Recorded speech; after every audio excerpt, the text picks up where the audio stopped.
The Checkpoint is presented by GM Pharma, the first international multinational pharmaceutical company in Georgia. GM Pharma, to serve those who need it most.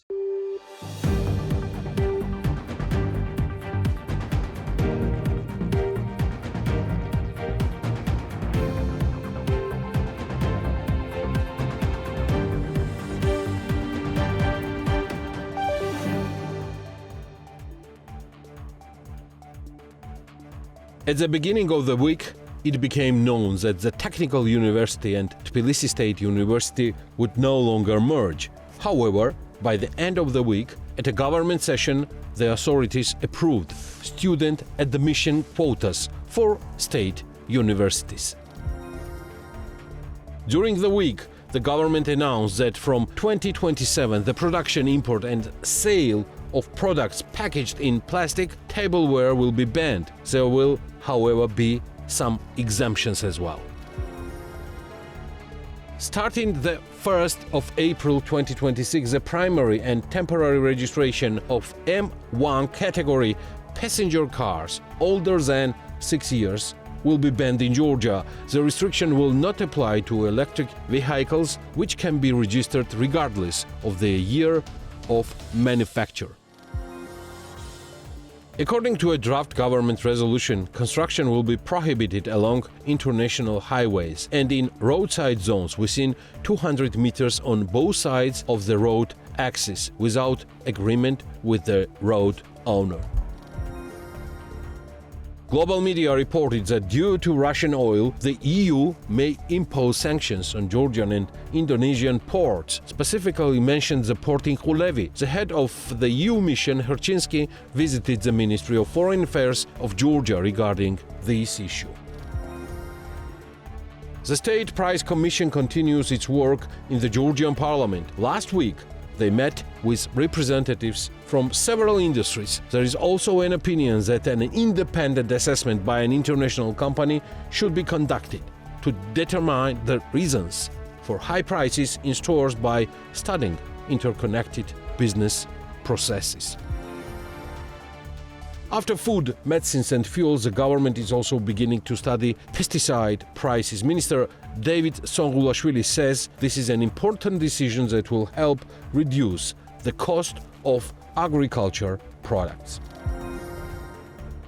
Another important decision for business was announced last week, starting March the 1st.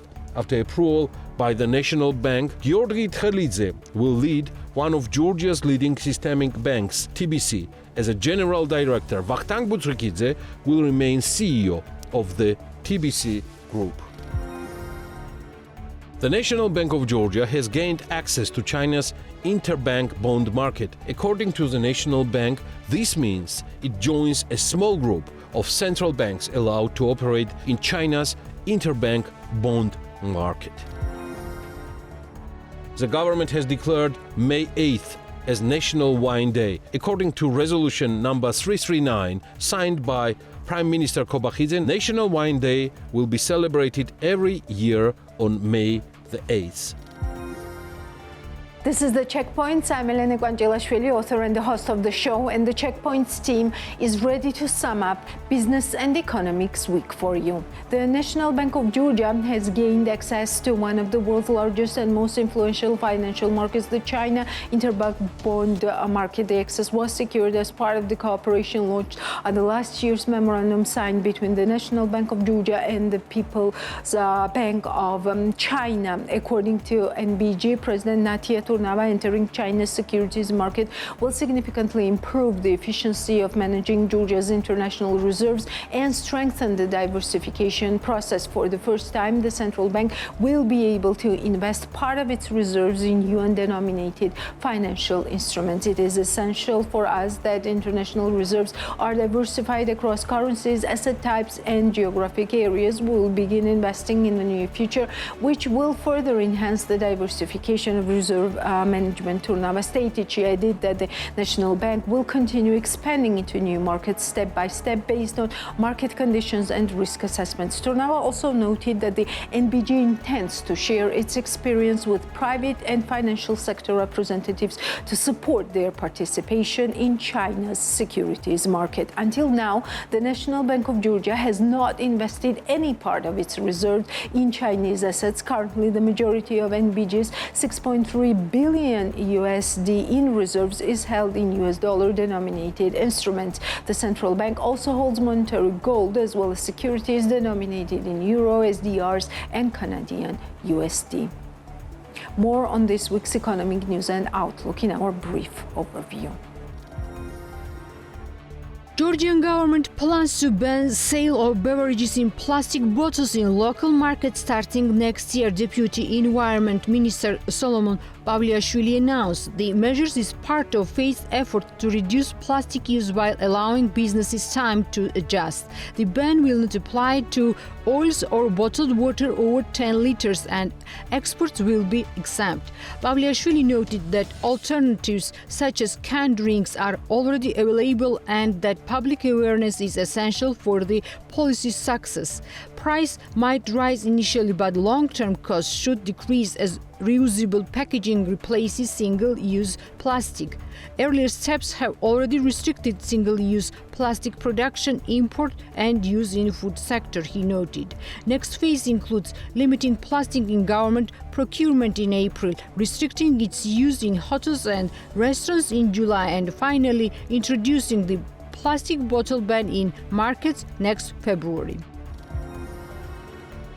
Prime Minister Irakli Kobakhidze announced during today's government meeting that the cabinet has submitted draft legislation to the parliament proposing a ban on the imports of vehicles older than 6 years. According to Kobakhidze, the measure is essential for improving environmental conditions, protecting public health, and ensuring more comfortable mobility for citizens. He noted that Georgia has experienced a sharp rise in the number of vehicles over the past decade, growing from 864,000 registered cars in 2012 to more than 2 million today. This rapid increase has led to significant traffic congestion and has negatively affected the ecological environment, Kobakhidze stated. We believe that sustainable steps must be taken. The draft law envisions prohibiting the import of vehicles older than 6 years with only minor exemptions. Such cars should no longer enter the country.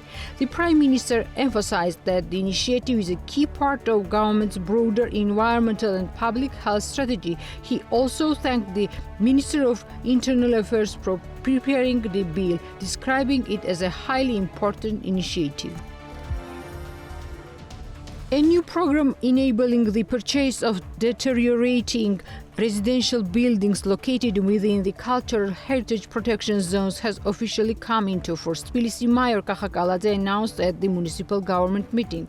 According to the mayor, initiative allows residents of dangerously damaged buildings to make decisions proactively rather than waiting indefinitely for private investors to intervene. Kaladze outlined key criteria for joining the program. The structural condition of the residential building must be classified as category 4 or 5. All property owners within the building must consent to the buyout. Demolition must not endanger surrounding structures. If such a risk exists, City Hall will include neighboring landowners in the program under the same terms. Kaladze emphasized that several initiatives targeting unsafe housing are already underway across the capital, noting that dozens of related projects are currently in progress. Agriculture Minister Davidson Gulashvili stated that studying pesticide prices is a key step toward making agriculture products more affordable. He emphasized that pesticide costs significantly influence the overall price of farm produce. Gulashvili explained that both the consumption volume and the cost of pesticides for farmers are major challenges in Georgia's agriculture sector. The government aims to address these issues to reduce the burden on producers. Following previous measures on food, medicine, fuel prices, the government has now tasked the Ministry of Environment and Agriculture with examining pesticide pricing and related factors. The goal is to ensure that all components affecting pesticide costs are carefully analyzed and addressed, supporting lower prices for agriculture products and benefiting both farmers and consumers.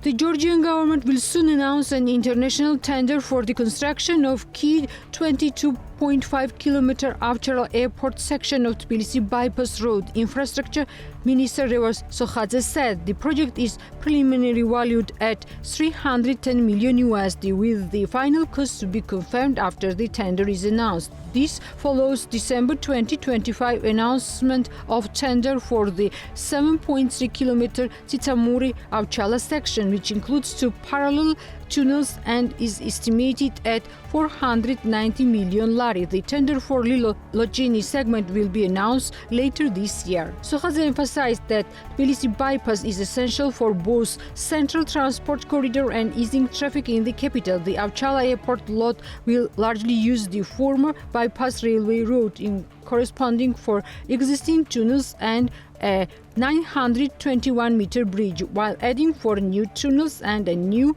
928-meter bridge. Other planned sections include the Airport-Logini stretch and Logini-Rustavi section. The Interim Parliamentary Commission on Food, Medicine and Fuel Prices will appeal to Parliament Speaker Shalva Papuashvili with the initiative to invite an international company to study challenges and prepare recommendations in parallel with the Commission's work. According to the Commission Chair Shota Berekashvili, a tender will be announced to select the international company. The Commission members supported the initiative. Shota Berekashvili explained that international company will examine process in the Georgian business, compare Georgia to similar countries, the structure of other countries' markets and draft recommendations. This will be a good step, since in parallel to work of our Commission, we will have a document seen through different perspective, evaluated from the outside, which will significantly help our Commission's work to ultimately draw a conclusion, he said. The next meeting of the Parliamentary Commission on Consumer Prices will be held on February 13.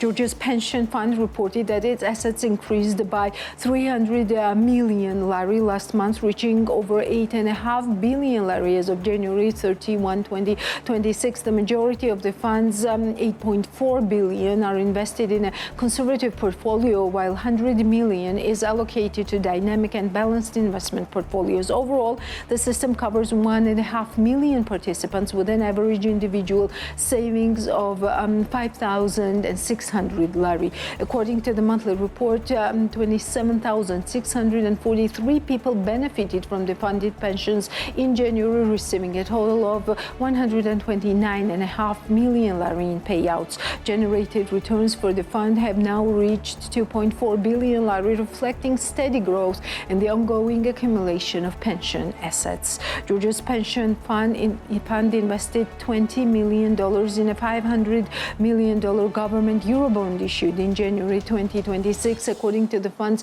recently published financial report. The new Eurobond carries a 5.12% coupon rate and a maturity of 5 years. The pension fund previously held the government's earlier Eurobond issued in 2021 with a holding of 9.9 million USD, effectively doubling its investment in state-issued Eurobonds. The 2021 Eurobond carried a 2.75% coupon, while at that time the cost of US dollar resources was 0.4%. And as of January 2026, the 5-year US Treasury yield stands at 3.82%, meaning the spread or risk premium investors assigned to Georgian sovereign debt has narrowed. In 2021, the spread over US Treasuries was 2.35% compared to 1.3% in 2026. The government completed the refinancing of the 2021 Eurobond in January 23, 2026 as part of its debt management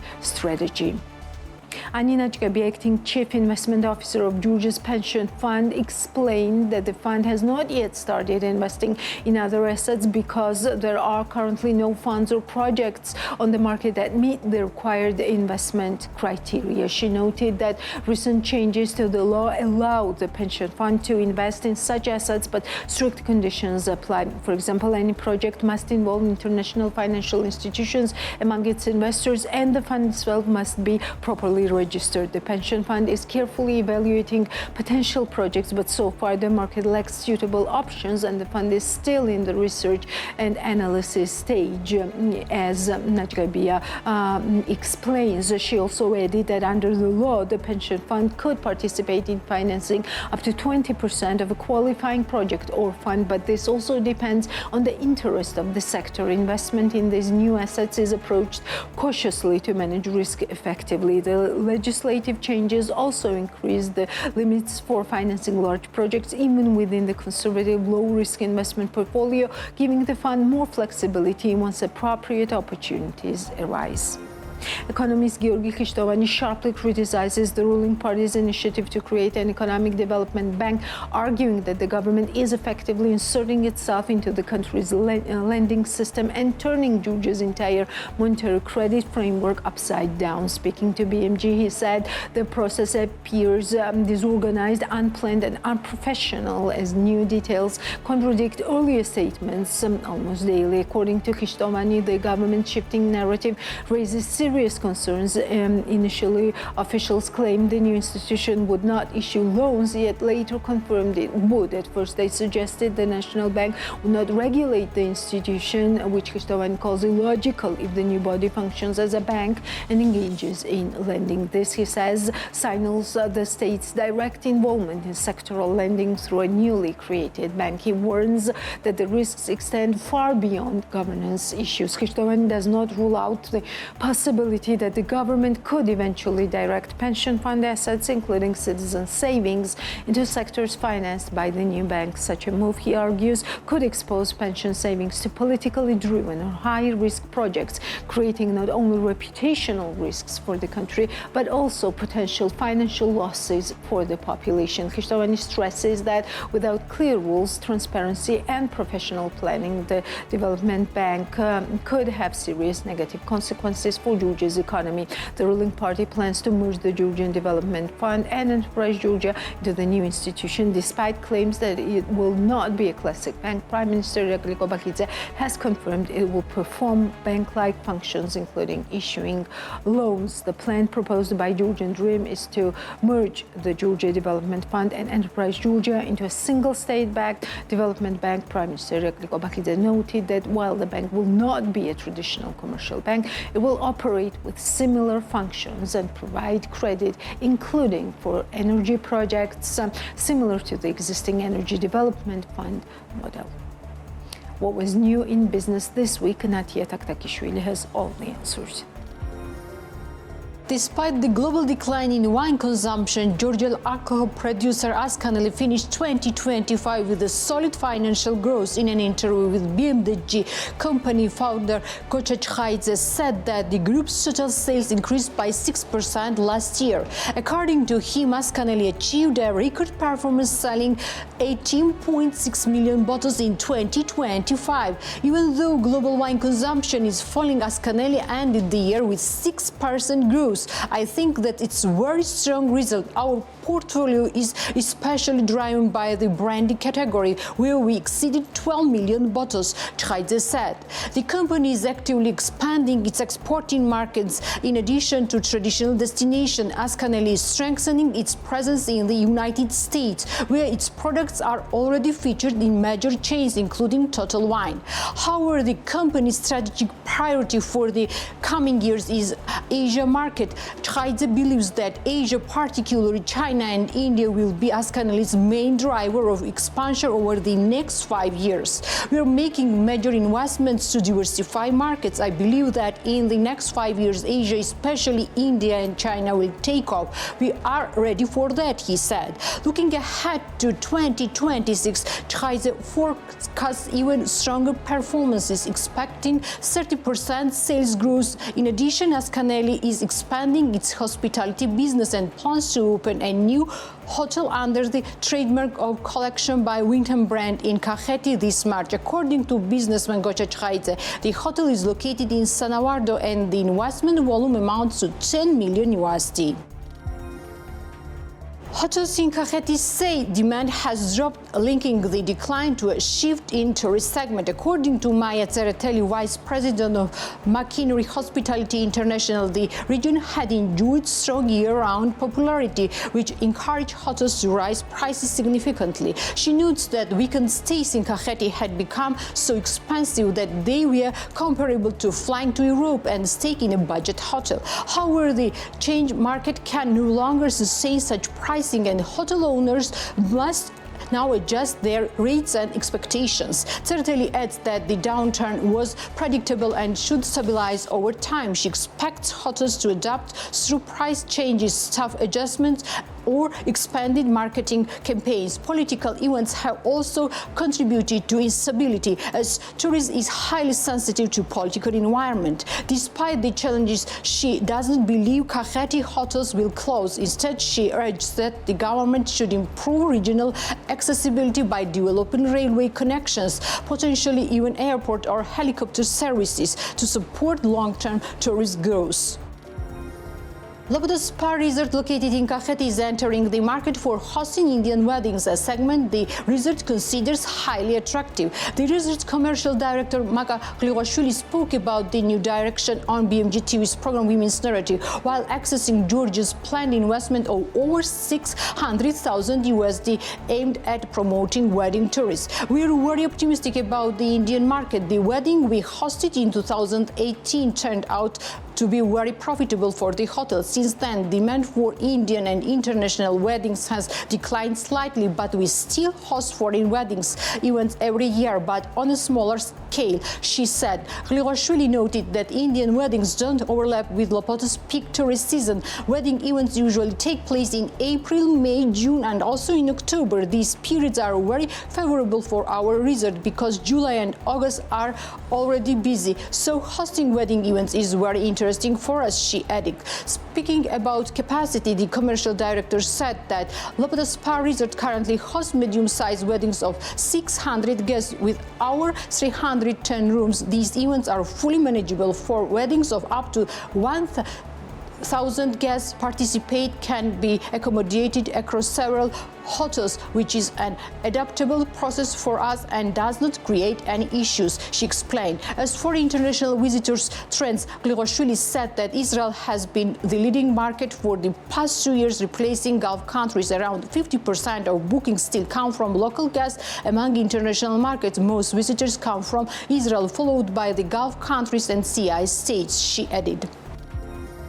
The founder of Hotel Paliani in Svaneti, Ekaterina Gwelesiani, says that the winter season in the region is unfolding amid significant challenges. According to her, just like in the rest of Georgia, the flow of European visitors to Mestia has decreased, and the idea that the decline has been offset by tourists from Asia markets is incorrect. She notes that occupancy alone does not determine the real picture. Spending power must also be considered. Talking about the Asia, particularly the Chinese market, offsetting the decline in European segment is simply incorrect. Judging tourist performance only by occupancy rate is very naive. There are many other factors in tourism. The occupancy alone is not proper indicator. As for Hotel Paliani, the summer season was quite strong, but the winter season is facing the same issues this year, said Gwelesiani. Speaking to BMG, she also highlighted the persistent challenges in Svaneti, noting that the biggest problems is this year remain frequent electricity outages and bad infrastructure. I opened the hotel in 2020.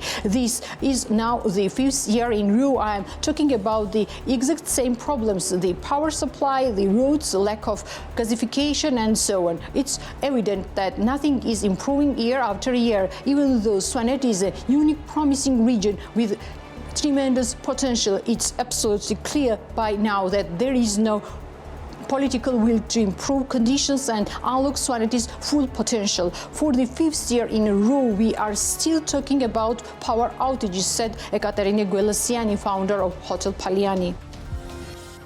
Liquid Gas Association Chairman Nika Hoperia says Georgia's LPG market faces major challenges driven by the bad infrastructure and the heavy tax burden. According to him, Georgia's excise tax on LPG is one of the highest in the world and contradicts EU recommendations which call for LPG excise to be 4 times lower than gasoline. Hoperia believes that correcting the excise tax would reduce fuel prices by an additional 5 or 6 tetri, making eco-friendly fuel more attractive and benefiting both consumers and the environment. He also notes that LPG market is competitive with many players operating due to the relatively easy market entry. However, a key structural problem is the absence of gas storage infrastructure in Georgia. This leaves the country highly dependent on imports and vulnerable to supply disruptions, especially when delays occur at the Larsi checkpoint. Hoperia warns that even a 2-week disruption at Larsi creates an immediate shortage and price spike, emphasizing the need for improved infrastructure and tax incentives to support sustainable growth in the sector.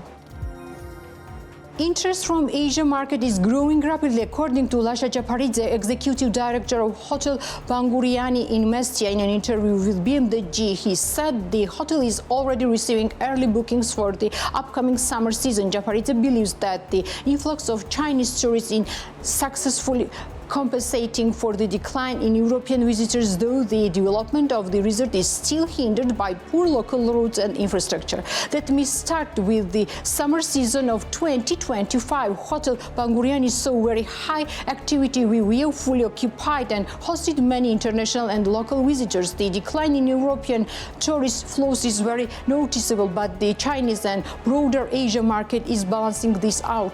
The Asia market has expanded significantly and demand is very strong. For the past months, we have already been receiving bookings for next summer. First of all, I want to emphasize that Mestia and Svaneti have great potential as ski resorts. We have excellent ski slopes and interest is very high in that direction. However, we continue to face the infrastructure challenges. The roads leading to the hotel as well as the roads to the ski lifts need to be fixed. This requires close cooperation between the private sector and local authorities, said the hotel's executive director.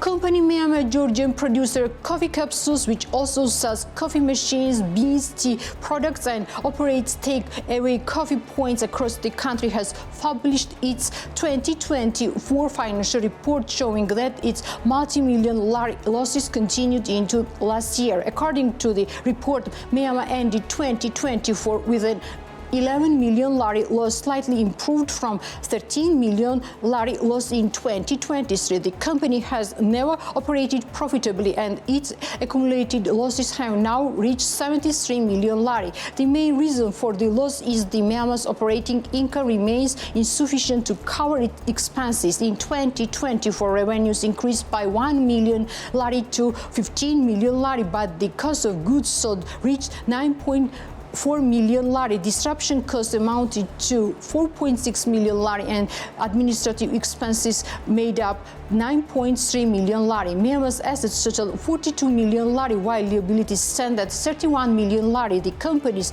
main shareholder is businessman Suliko Varsemashvili, one of the founders of gambling company BetLive, which reported 66 million lari in net profit in 2024. Georgian children's clothing brand Uniki increased its production by 50% last year, according to founder Magda Zakariashvili, who spoke on BMG TV's Women's Narrative. She said demand from the brand continues to grow and often exceeds supply, which has forced the company to expand production and even seek support from additional sewing workshops. Zakariashvili noted that 2025 brought major changes for the company. The regional sewing facility opened during the pandemic faced operational challenges, promoting a partial move to Tbilisi. The new workshop and showroom on Takhnishvili Street have helped solve staffing issues and support production growth, though operating in the region had previously provided access to grants and training programs. Uniki, which started with newborn clothing, has expanded its range to include festive outfits and now works actively with kindergartens and schools. Seasonal orders remain a key part of its business, and the company has already begun accepting spring requirements. At the same time, B2B sales have grown significantly, now accounting for roughly half of total sales. The brand sources fabrics mainly from Turkey and Dubai, with some purchases made locally. Zakariashvili noted that securing high-quality natural cotton fabric remains a challenge in Georgia. Last year, Uniki temporarily stopped taking new orders due to high demand, underscoring the brand's rapid growth and production limits.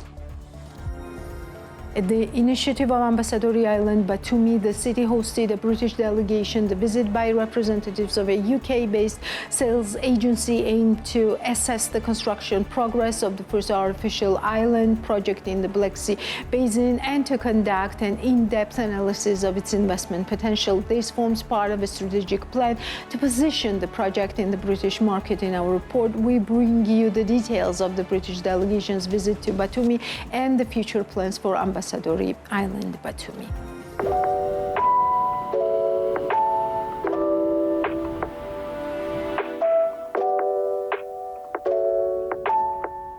Assessment of the construction progress of the first artificial island project within the Black Sea Basin, a comprehensive analysis of the project's investment potential as well as the presentation of its concept, objectives and long-term vision of the broader audience. This was the objective of the meeting held at the initiative of the Ambassadori Island Batumi, during which Batumi hosted a British delegation. At this stage, our strategic objective is to establish a strong representation in the United Kingdom and across other English-speaking countries. For us, representation in these markets is associated not only with successful financial transactions, but also with the creation of a diverse and vibrant cultural environment on the island, in which British society can play a significant role. Accordingly, today's dialogue with British investors was aimed precisely at advancing this objective. During the discussion, we addressed the future prospects of Ambassadori Island Batumi, its competitive advantages on the global stage, and the reasons why it may represent an exclusive and compelling opportunity for the British market.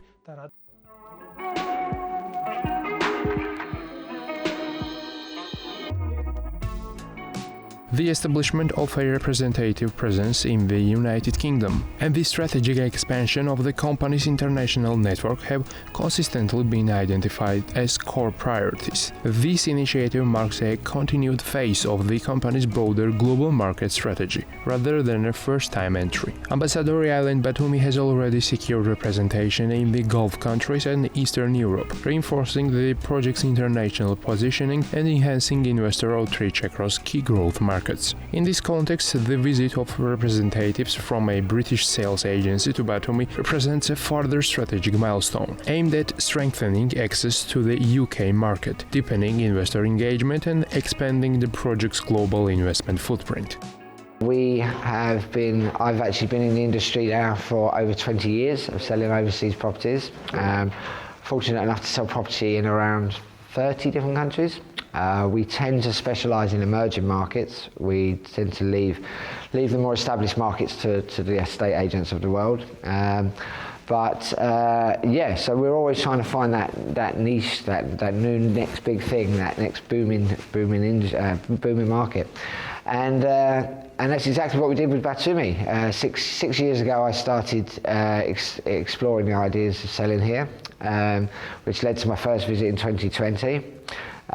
Which I was just blown away by the friendliness, the food, the wine, the people. It's just and the opportunity. Obviously, the prices back then were, probably half of what they are now, and we sold a lot of properties. We sold a good couple of hundred properties for various different developers across the whole of Batumi. So New Boulevard and so around the old town. It's my first time in Georgia. What a great country. It's been warm all the way through. It's my first time in Batumi. I've been to a lot of cities, but I have to say, hands up, Batumi is one of the best cities I've been in. I'm having so much fun. The food, the culture, the wine has been great. The gathering has just been amazing. And it's the first time on the island. The sheer scale of the work that's happening here is absolutely amazing. It's my first time here in Georgia and my first time visiting Batumi. Everyone's been very, very welcoming and I absolutely love the cuisine, the culture. Georgian people are very, very warm and welcoming. I had a presentation today in the hotel with Ambassadori, which was very informative and showed the diversity of the country and also how progressive their plans are for the Ambassadori Island. The agenda of the visit included a series of sector-specific meetings, featuring presentations from the Acharya Department of Tourism and Resorts, the Bank of Georgia, and Galten Taggart. During these sessions, guests received a detailed overview of the region's tourism infrastructure development trajectory and current international market trends. This information highlighted Batumi's growing potential as a strategically attractive destination, offering promising investment opportunities and a competitive position on the global investment map. For the Bank of Georgia, Ambassadori Island Batumi represents a unique and strategically significant project, not only for Batumi and our country, but for the entire region. It is the first artificial island project in the Black Sea Basin, integrating innovative engineering solutions with premium-class tourism and residential infrastructure. Projects of this scale and concept significantly enhance the region's competitiveness on the international investment map. Our involvement alongside Galten Taggart in such initiatives entails providing financial expertise, macroeconomic analysis, and in-depth market research to support international partners. One of the panel discussions focused on the development of the country and the region, with participation of Bank of Georgia and Galten Taggart. During the session, the guests were presented with key macroeconomic indicators and results of research on the Georgian real estate market, further emphasizing the potential for increased international capital inflows into the country. The British company Arup is working on the concept of the project area and urban planning. The cooperation with this company has signed last year, and once again the Ambassadori Island Batumi team prioritized working with top-level professionals in making their selection. Arup is one of the most influential and prestigious British multinational companies specializing in design, planning, engineering, consultancy, and architecture. Founded in 1946, the company has been featured in our broadcast multiple times, including discussions about its portfolio, which is created by more than 19,000 employees across over 95 offices in more than 37 countries worldwide. The company's name is associated with the historically significant landmarks such as the Sydney Opera House, the Centre Pompidou in Paris, and among many others, Marina Bay Sands in Singapore. The company's structure is also noteworthy. It is a public company owned by its employees, a trust model, which allows it to prioritize quality and social responsibility rather than focusing solely on profit. What this group is planning for Ambassadori Island Batumi and what their vision is for the project will be shared through a short video which I present to you in the checkpoints.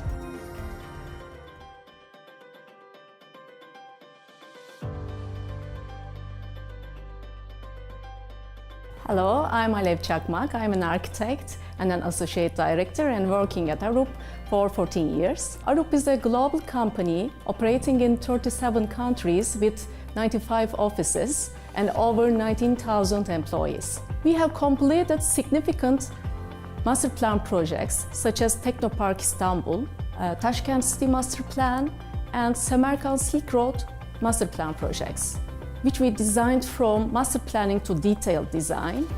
We have provided all the consultancy and the design services. Founded by Sir Ove Arup in 1946.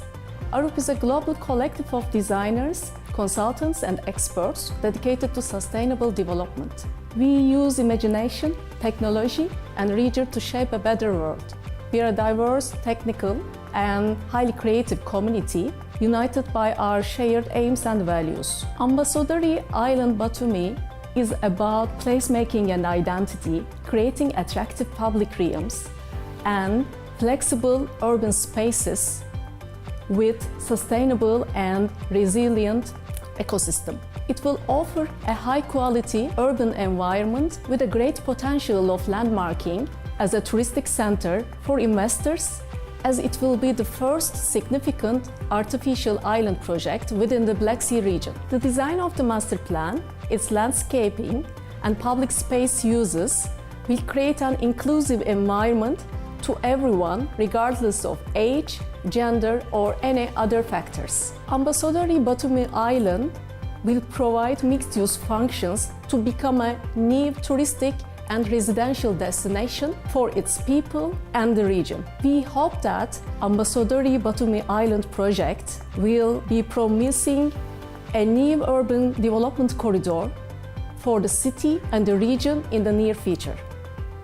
This great project will be attractive for the foreigners, but first of all, it will be for the Batumi citizens. Too many transportation solutions are considered within the project's potential. In first place, the having limited access on the motorway, which is just providing by the E70 road. For critical junction design is proposed. Smart city concept is using the potential of the site and mitigate the risks of the site with a smart way. And potential railway connection within the city center and around the country should be promoted, such as light railway system. Sea taxis and air taxis can be considered. And another upcoming project is the providing the facade design guideline for the island, which will support to have a common language of the building because of the importance of to create a landmark. As Arup, we have focused on 4 main topics for the sustainability approach of the Ambassadori Island project. First one is decarbonization. This includes integration, renewable energy, sustainable heating and cooling systems, in addition to thermal isolation, and micromobility and EV integration, and green roofs, passive systems, and lead sustainable areas. Second one is circular economy. This includes waste management, reducing plastic waste and recycled materials, water treatment, and stormwater collection. Third one is resilience. This includes blue-green infrastructure, energy-saving systems, water management, IoT, and automation. Last one is health and well-being. This includes open spaces, active green corridors, and attractive public spaces. Technically mature and commercially competitive, renewable energy is the driving force behind the decarbonized energy systems of the future. The installation of renewable energy is rapidly accelerating and pushing aside hydrocarbon-based energy. Alongside future development plans, active construction works are underway on the territory of Ambassadori Island. In this process, longtime partners from Yüksel project are working on what is set to become Acara's new landmark, bringing with them years of experience. Yüksel's project is an international prestigious engineering and consulting company with extensive experience in developing some of the region's most complex projects, both on land and at sea. The Ordu, Giresun, and Rize Artvin airports, built on reclaimed land in the open sea, are clear illustrations of this expertise and highlight the company's commitment to innovate sustainable and high-tech solutions. I hope we'll have the opportunity to prepare a more in-depth interview with them. Until then, let's take a look at a short video about the company and their vision for the ongoing construction in Batumi.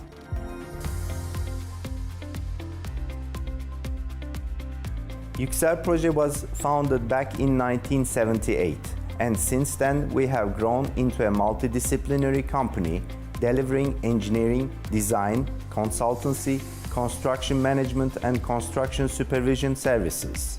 We are active in many international markets. We focus on creating smart, efficient solutions in especially transportation, marine, coastal engineering, infrastructure, superstructure, and energy.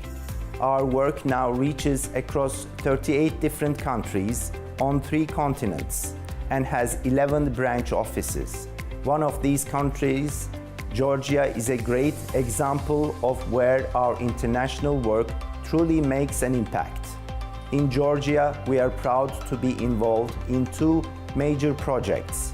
One is in Batumi Island and the other one is Kars-Tbilisi railway line, which is still under construction. In 2017, Yüksel Proje became the first company in our sector to be officially recognized as a research and development center. That's where we are now leading exciting, forward-thinking projects that the people and the environment at the heart of what we do. Thanks to the focus, our work in engineering, design and building information modeling, BIM technologies, has received international award-winning recognition. Yüksel Proje has successfully designed large-scale cost engineering projects such as Akkuyu Nuclear Power Plant and several commercial ports like İskenderun, Petkim, Derince, Eyüp, as well as 2 major important airports at the Black Sea coast of Turkey, or the Giresun and Rize Artvin. We believe that Yüksel Proje's extensive experience, especially on the Black Sea coast, has encouraged Ambassador Group to work with us. In this way, we are proud to be able to reflect our experience on this unique project. Batumi Island project enabled us to integrate various functions together, which is touristic functions, commercial, residential, and entertainment. While creating these solutions for the Batumi Island, our main goals were to achieve sustainability, safety against global warming. The most important aim in the design of a coastal structure is to achieve hydraulic and technical stability. The determination of design wave parameters is one of the vital parts of a coastal engineering project. For this aim, detailed numerical wave modeling studies were performed. We also considered the sea level rise due to global warming, wind and wave setups, which is sometimes referred to as storm surge, and tide levels. Therefore, we included safe design wave parameters, and we also confirmed it with hydraulic laboratory experiments. And finally, we understand and we confirmed that our design is safe and can be applied and constructed on the project site.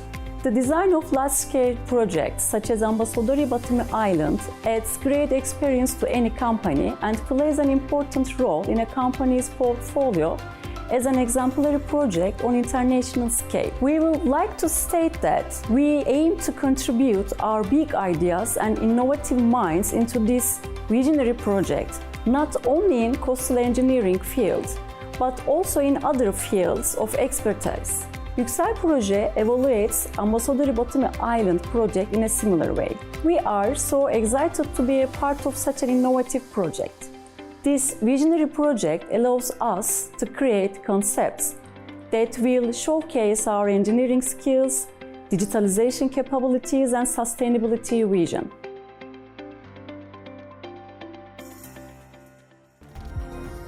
And that's all for today. We'll meet next Sunday at the same time. Before that, stay tuned on BMG. It's worth it.